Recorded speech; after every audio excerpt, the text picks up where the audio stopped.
सुजावन देव प्रयागराज यमुना के किनारे, और ये विशिष्ट स्थान है। ये भगवान शंकर का शिवलिंग है।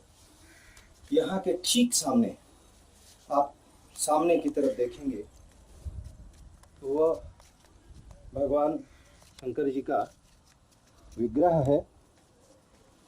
यहाँ के बारे में अत्यंत विशेष एक कथा है। एक समय ऐसा आता है जब यमुना महारानी से मिलने साक्षात यमराज स्वयं आते हैं, क्योंकि यमुना उनकी बहन है।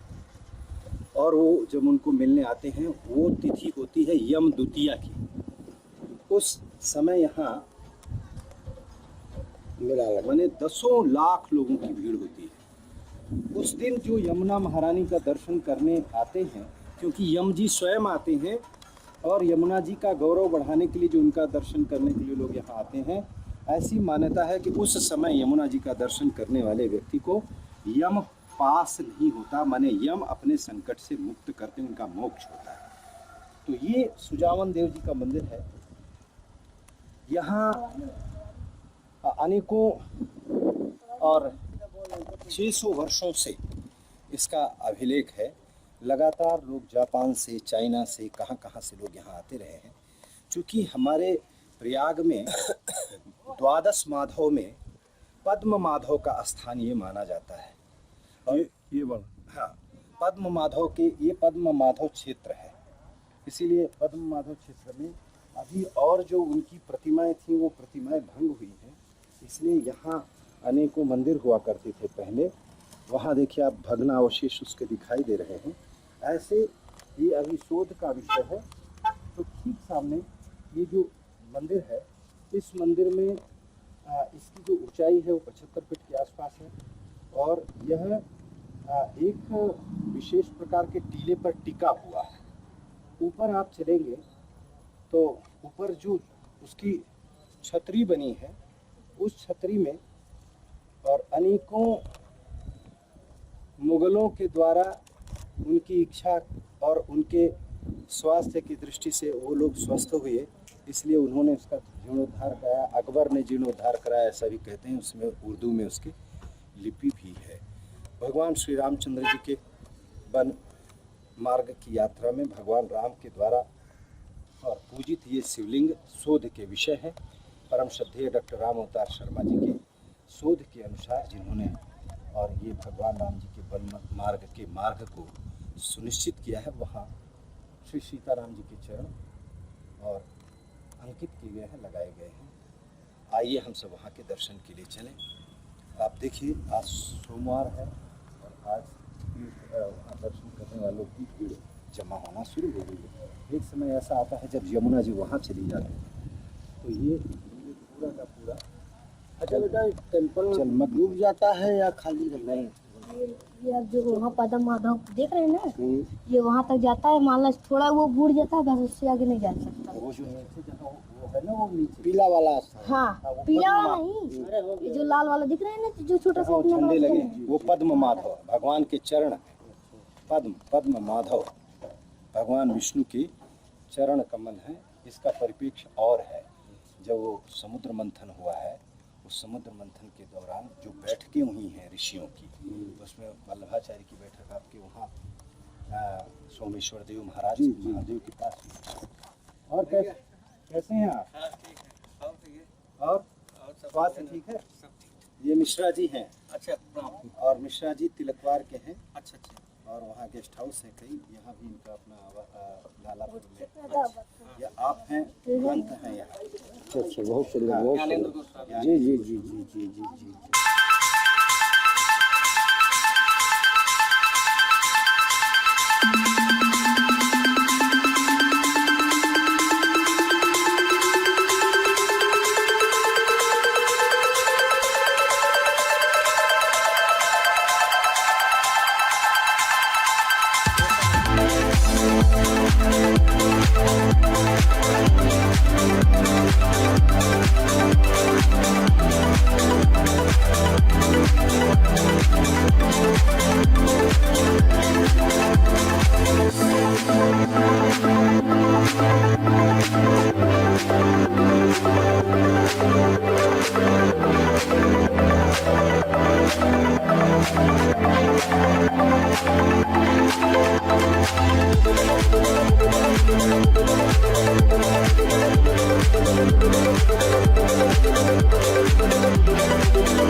ओम नमो नारायण। भगवान श्री रामचंद्र जी के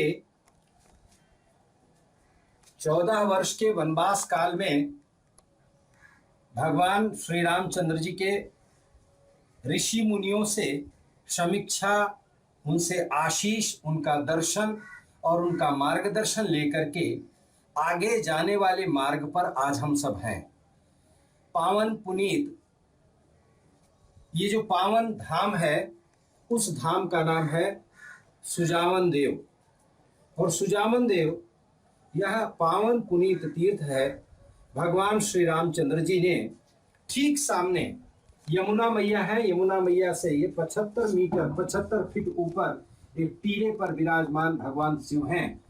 यमुना मैया को महर्षि भरद्वाज से भेंट और उनसे मंत्रणा करने के पश्चात प्रयाग से प्रभु श्री राम, भैया लखन और सीता जी स्वयं घास की नाव बना करके और घास की नाव से और बांस और घास के नाव से उन्होंने उस पार से और इधर तक की दूरी तय की यमुना के किनारे। और यमुना के किनारे यहाँ आने के पश्चात फिर वह यहाँ उन्होंने माँ जानकी ने गौरी माता जी की पूजा की और भगवान शिव ने भगवान शिव की पूजा की।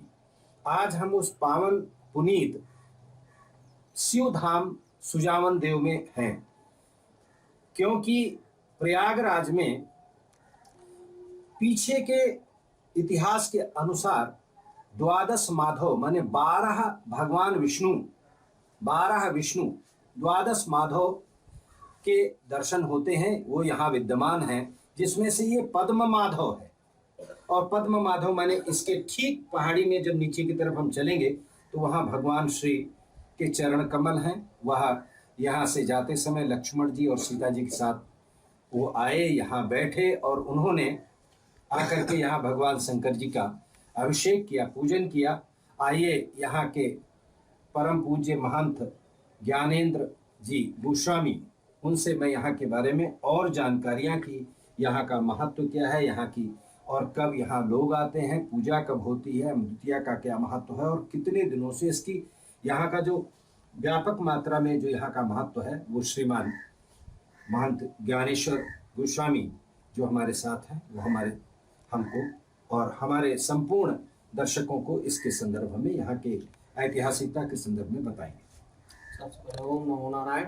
मैं ज्ञानेंद्र गोस्वामी सुजान देव मंदिर का मुख्य पुजारी हूँ और यह श्री राम वन गमन मार्ग के नाम से जाना जाता है। यहाँ पे श्री भगवान रामचंद्र जी आए थे और यहाँ पे भगवान शिव की स्थापना किया। उसके उपरांत यहाँ से वो चित्रकूट की तरफ गए और यहाँ से तकरीबन 2 किलोमीटर के करीब में सीता रसोई है, भीटा पहाड़ी के बगल में, और यहाँ यमदूतिया का मेला लगता है। उसी उपलक्ष्य में कि यहाँ पे जैसे लोग आते हैं मेला में, बहुत दूर दूर से लोग आते हैं यमदूतिया का मेला। महाराज जी, आप यहाँ हमने जैसा सुना है, आप इसकी सत्यता बताएं।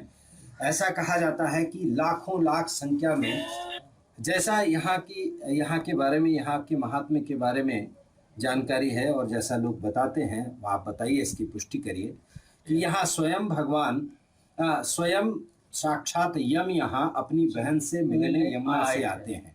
तो कृपया इसके यहाँ पे बहुत पहले बताया जाता है, जैसे मैं सुना हूँ कि यहाँ पे यमराज अपनी बहन से मिलने आया करते थे और उसी के उपलक्ष्य में यहाँ पे यमदूतिया का मेला लगता है। एक बार यमराज जी अपनी बहन से मिलने आए तो इतना उनका सेवा सत्कार किया यमुना जी ने कि उनके खुश होकर के तो उन्होंने कहा कि वर मांगो। तो उन्होंने यही वर मांगा कि हमारे जो यहाँ स्नान करेगा और यहाँ दर्शन करेगा उसको आपकी त्रासदी नहीं होगी। इसी उपलक्ष्य में यहाँ पे मेला लगता है यमदूतिया का, भाई बहन का त्यौहार होता है और चित्रकूट का वापसी मेला होता है। जैसे कि 10 से 15 लाख लोग यहाँ पे इकट्ठा होते हैं हर साल। किस माह में लगता है? और ये कार्तिक मास में लगता है और भैया दूज और 30 के दिन। भैया दूज और 30 के दिन। और यहाँ सामने की तरफ जो पहाड़ी पर मंदिर है जी, ये भगवान भोलेनाथ की ही प्रतिमा है। लोग बताते हैं कि ये और ये पहाड़ एक था। हाँ। हमारे पूर्वजों द्वारा बताया गया है कि ये और ये पहाड़ एक था दोनों। जैसे जब अपने यहाँ किला बन रहा था तो यही का पहाड़ का पत्थर काट करके किला में ले गए, और क्योंकि पहले सड़क नहीं थी, नाव से ही सब पूरा जाता था, और यहाँ से पत्थर को काटा गया, इस टीले को भी नष्ट किया गया, वहाँ से दूरी बना दी गई। जो यहाँ पे पद्म माधव कहा जाता है वो हकीकत है कि यहाँ पे पद्म माधव की मंदिर थी, उसको विध्वंस कर दिया गया। जब यहाँ का पत्थर टूटा तो मंदिर में गई, लेकिन फिर भी थोड़ा सा चित्र उनका बच गया है जो कि सीढ़ी के नीचे विराजमान है। कौन विध्वंस किया? अब इसके बारे में तो जब ये पहाड़ टूटा होगा तभी तो, अब इसके बारे में तो ज्यादा हम लोग तो बता नहीं पाएंगे। कालांतर में हमारे यहाँ भारतवर्ष में किसी भी जो रहने वाले मानव हैं उनमें कोई भी किसी मत पंथ का क्यों ना हो, उनके आपस में एक दूसरे के मूर्तियों के भंजन या इस प्रकार से प्रार्थना स्थलों के नष्ट करने का इतिहास कभी नहीं मिला है। और इसलिए मुगल कालीन समय में ये जितने मुगल या इस प्रकार के जो अराजक तत्व जो बाहर से आए, उन्होंने यहाँ के प्रार्थना स्थलों को, मूर्तियों को ध्वंस किया। अभी हम सीता रसोई गए थे जहाँ की मूर्तियों को हम सब देखते हैं कि कैसे ध्वंस किया गया है। तो ये चूँकि यहाँ बहुत कालखंड तक मुगल बादशाहों का शासन भी रहा है, तो सभी के बारे में नहीं, लेकिन जिसकी मूर्ति भंजक ऐसी आदतें रही हैं, जैसी उनकी स्वयं की मानसिकता रही, तो इस मानसिकता के कारण अनेक स्थानों को ध्वंस किया गया है। इसी परिप्रेक्ष्य में इसका भी और अनुमान लगाया जा सकता है। ठीक है। अब और मेरा दूसरा लास्ट सवाल है, ये 12 माधव या 12 माधव क्या होता है? माधव का तात्पर्य यहाँ भगवान विष्णु से है और इसलिए विष्णु सहस्त्र नाम में भी माधव, वैसे तो माधव भगवान श्री कृष्ण को कहा गया है, किंतु यह प्राचीन विष्णु सहस्त्र नाम में भी उनको माधव कहा गया है और इसकी दृष्टि से भगवान विष्णु के यहाँ 12 स्थानों पर भगवान विष्णु का वास रहा है, इसलिए 12 को संस्कृत में 12 कहते हैं।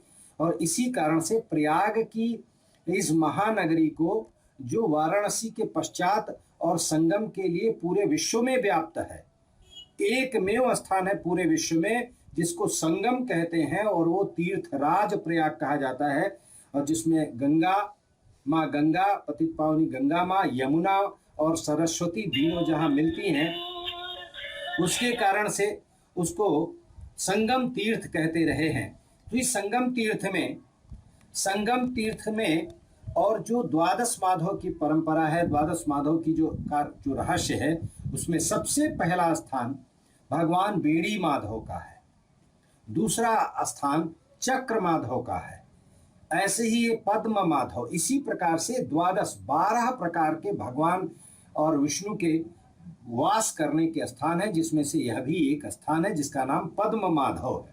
वो इधर ही सुजावन देव मंदिर में ही है। सुजावन देव बाद में नाम पड़ा। यहाँ एक राजा रहे जो भगवान सूर्य की पूजा करते थे। मैंने जितना अध्ययन किया है, वहाँ सूर्य का मंदिर था और सूर्य के मंदिर के कारण उनको सूर्यवान भी कहते थे, सूर्यवान। तो लोक भाषा में इसको सुजावन कहना शुरू किया। वो सूर्यवान या सूर्य भगवान का अपभ्रंश है सुजावन देव। तो एक राजा की यहाँ एक किंग की डायनेस्टी थी, बहुत बड़ा एक शासन था। उस शासन के कालखंड में और उनका पैतृक यहाँ और जिनको कहते हैं कुल देवी और कुल देवताओं का इतिहास में वर्णन मिलता है। और वो शिव जी उधर हैं, उधर का और इधर का क्या संबंध है? हाँ, जैसा कि परम श्रद्धेय यहाँ के हमारे महाराज जी ने बताया कि ये और वह इतना विशाल एक ही मंदिर रहा, किंतु ये विशाल चट्टान था और चट्टान पर यानी पहाड़ पर स्थित ये स्थान रहा। तो बीच के पहाड़ शिलाओं का जो है, बीच के पहाड़ शिलाओं को उन्होंने माने बीच में कालांतर में इसको और भवन बनाने और किला बनाने के लिए उपयोग करने के लिए यहाँ से लोग, और जैसा कि हम आपको पहले बता चुके हैं कि आप जब ये यहाँ से पीछे की तरफ जाएंगे, पश्चिम की तरफ जाएंगे, तो आपको यद्यपि ये बात सर्वाधिक मात्रा में आपको सुनने को नहीं मिलेगी, लेकिन हमने एक इसका अध्ययन किया है और जहाँ तक मुझे जानकारी है कि प्रारंभ काल में पत्थरों के कई प्रकार होते हैं। पत्थरों के प्रकार में जो मीठा पत्थर है, नरम पत्थर है, उसकी प्रतिमाएं बनाने पर वो प्रतिमाएं नरम रहती हैं और टूटती नहीं है, वो विग्रह बन जाती हैं। तो पूरे विश्व भर में, ये मैं आपको पूरे विश्व की बात कह रहा हूं, इस परिक्षेत्र से पूरे विश्व भर में प्रतिमाओं को गढ़ने के बाद बड़ी बड़ी नावों से ले जाया जाता था। और यह परंपरा यहां से चूंकि जलमार्ग ही था, तो इसी क्रम में सभी राजाओं को, बल्कि अनेकों देशों को, जो देश समुद्रों के बाहर हैं, मलेशिया और अनेक देश, उन देशों को भी इन क्षेत्रों से प्रतिमाएं और निर्यात की गई हैं। और हम चलेंगे अभी वहां, तो इसी क्रम में वो प्रतिमाएं बना करके वो बड़ी बड़ी विशाल नावों में उनको ले जाया जाता था। हम यहाँ से आगे बढ़ेंगे तो दंडकारण्य के प्रारंभ में, जिसको ऋषिवन कहते हैं, जहाँ ऋषियों का अखंड साम्राज्य था, जिसमें और हमारी गणना के अनुसार हजारों ऋषियों का साधना स्थल रहा है, उसको आज ऋषिवन कहते हैं, ऋषिवन को। तो ऋषिवन के आसपास का जो पत्थर होता था, उस पत्थर को यहाँ के जो शासक है वो मानते थे कि क्योंकि यहाँ ऋषि लोग तपस्या करते हैं और वहाँ का जो पत्थर है वो अनुप्राणित है, वो सिद्ध है। इसलिए यहाँ की प्रतिमा अगर बनाई जाएगी तो उनकी प्राण प्रतिष्ठा में स्वयं भगवान विराजमान होंगे। इसके नाते और अनेकों देशों को यहाँ से और प्रतिमाएं जाती रही हैं। अब एक बात आपको यहाँ इसकी पुष्टि में मैं कहना चाहूँगा जो सबके समक्ष जानकारी में नहीं है, लेकिन आप इसको जान करके हैरान होंगे कि भगवान लेटे हनुमान जी हैं और अक्षय वट के नीचे लेटे हनुमान जी का मंदिर है। अगर किसी से पूछा जाए कोई लेटे हनुमान जी कौन है, तो मेरे अनुसार वो लेटे हनुमान जी का जो मंदिर है, उन लेटे हनुमान जी का रहस्य दूसरा है और मैं आपके समक्ष उसको वर्णन करता हूं। इधर के स्थानों से पत्थरों से और जो प्रतिमाएं तराशी जाती थी उनको बड़ी बड़ी नावों में ले जाया जाता था। कई बार वो प्रतिमाएं और जलमग्न सरिता में, जलमग्न इस यमुना में और डूब गईं और डूबने के बाद उनकी प्रतिमाओं को उठाया नहीं जा सका। इसी क्रम में लेटे हनुमान जी भी इसी क्रम में हैं। और अगर आपको इसकी पुष्टि के लिए जानना हो तो मैंने अध्ययन किया है और आप इसी तरह यमुना में चलते जाइए तो गणेश जी की एक प्रतिमा बीच यमुना में अभी भी पूजा की जाती, वहां मंदिर है जहां 4 महीने उनकी पूजा होती है और 12 महीने में ज्यादा समय जलमग्न रहता है। इसी प्रकार से यहाँ से चलेंगे तो एक हनुमान जी की प्रतिमा आपको मिलेगी। तो है रेडियारी क्या बोलते हैं? हाँ, तो वहाँ हनुमान जी की प्रतिमा मिलेगी जो आप परानू बाबा से या आप देखेंगे तो वो बीच समुद्र में, माने बीच यमुना में है। तो अब वहाँ वो इतनी विशाल काय प्रतिमा है जहाँ लोग पूजा करने के लिए आते हैं। यहाँ एक जिलाधिकारी थे, जब उन्होंने प्रतिमा को बीच में देखा तो उनको आश्चर्य हुआ, तो उन्होंने वहाँ 10-20 लाख रुपए लगा के मंदिर बनाया है। लेकिन इसका उद्देश्य ये नहीं है कि वो वहाँ बनाने के लिए या वहाँ के लिए मंदिर बनाया गया था या वहाँ प्रतिमा, ये प्रतिमाएं तराश करके अन्य देशों में ले जाई जाती थी। उसी समय जब वो प्रतिमाएं और किसी कारण से नाव डूबने के कारण अंदर बैठ गईं तो वो प्रतिमाएं जहाँ की तहाँ आजकल विराजमान है।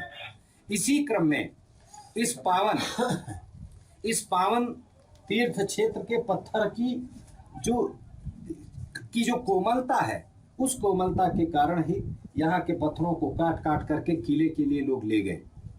और ये जो एक स्थान हुआ करता था, आप देखिए इसको, इस स्थान को और इसके बीच के भाग को काट ले गए और आज ये स्थान और इस प्रकार से, और सुजावन देव जी का जो स्थान है, ये स्थान दोनों में इतना बड़ा गैप है। ऐसा हमारे समझ में आ रहा है, जैसा यहाँ का दृश्य देख रहे हैं कि जैसे भगवान का दोनों पैर हो, एक इधर था एक उधर था, बीच की जो चट्टाने हैं वो काट के निकाल दी गई। ऐसा भी हो सकता है, क्योंकि हमारे यहाँ तो आस्था और श्रद्धा ही भगवान को प्रकट करती है, उसके पीछे साक्षी भी है। तो ये जो बातें हैं वो इसी रूप में, और अभी और शोध के लिए वास्तव में इनमें और व्यापक मात्रा में शोध की गुंजाइश है। श्री राम सांस्कृतिक शोध संस्थान न्यास दिल्ली, जो हम सबका न्यास है, उसकी दृष्टि से पावन आने वाली पीढ़ियों को भगवान राम यहाँ आए हैं, इसलिए उनको तो देखना संभव नहीं है, उनके चरण कैसे रहे होंगे, उनके चरणों में कौन से चिन्ह रहे, आने वाली पीढ़ी उनको देख करके कृतार्थ हो सके, इसके दृष्टि से चरण चिन्ह यहाँ स्थापित कराए गए हैं। पूरे भारतवर्ष में भगवान राम की जो यात्राएं डॉक्टर राम अवतार शर्मा जी के शोध के अनुसार हुई हैं, उनमें से 280 स्थानों पर भगवान राम के ये चरण चिन्ह, और यहाँ एक मैप लगा रहा होगा पहले, तो हट गया ना, हाँ, वो स्थापित है।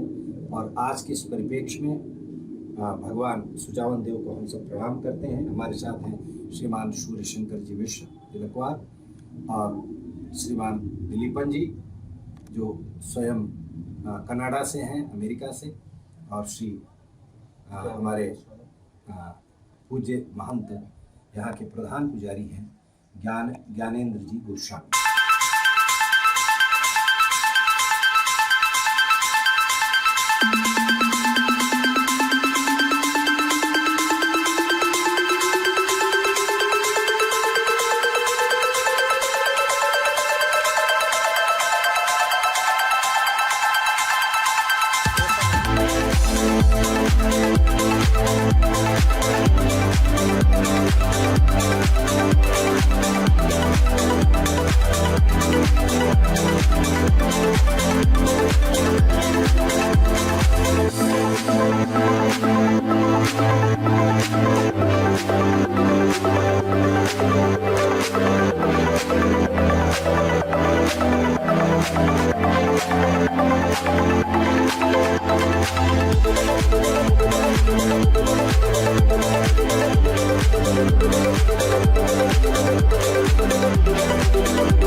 अच्छा ढेर नहीं, बस 2-3 थे। साइड के उस पार जा। पद्म माधव पद्म 2-3 इधर ये सब अच्छा नहीं यार, ज्यादा भर जाए तो फिर रैंकिंग करेगा एक खींचिए एक भैया बहुत है। भैया को जाने